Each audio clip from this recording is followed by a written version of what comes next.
خب حالا با سیما یا نون پدا است سوراخی را دکنیم، سوراخ چهارمی ردی کنه است سوراخ چهارم ایده اش داره ای قسمت اش سوراخ چهارمی رو داره ته سوراخ چهارمی ردی کنیم پدا به همین حالت چون کنه گلابی کنه نو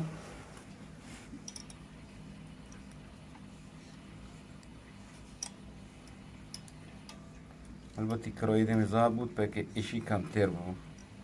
چون هرچی که زاب بود او دا بهترین مشکل تر بود. خب نون پدر زورینیو بیارین ازدی رده کنه بی علت ردی کنه واج وشوک. خب اذا کردین کو اذا مهمه که باید و یک چیز داره بود تا که زمانی که پیچینی اذیت مکن دیگه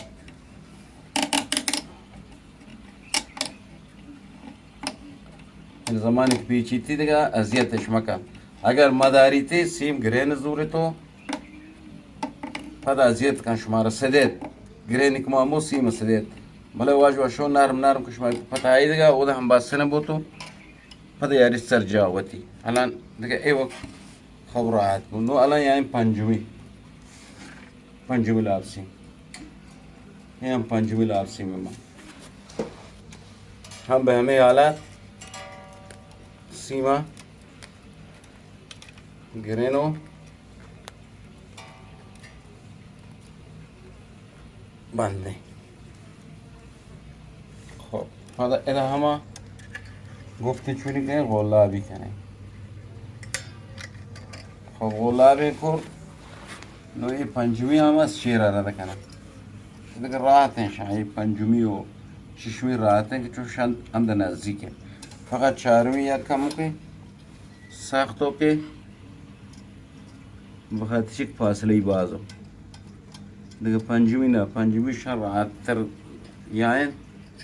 فقط یک ذره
چاکو کجا بود؟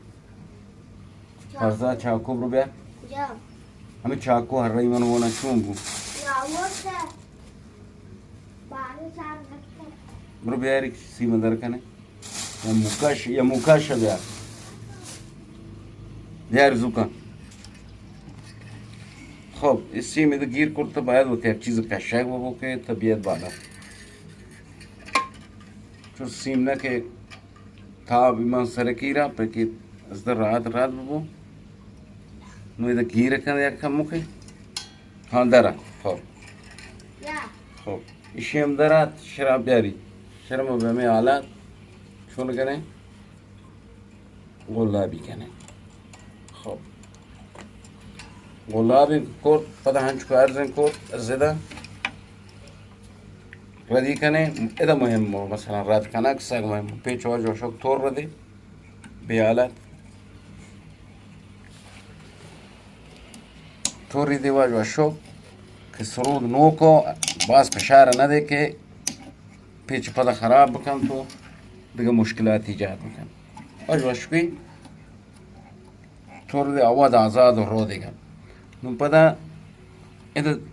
ته سیم داره به حالت سیم الطهیره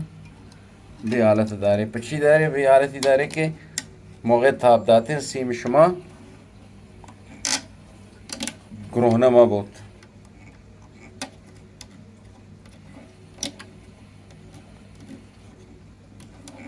گره ما زوره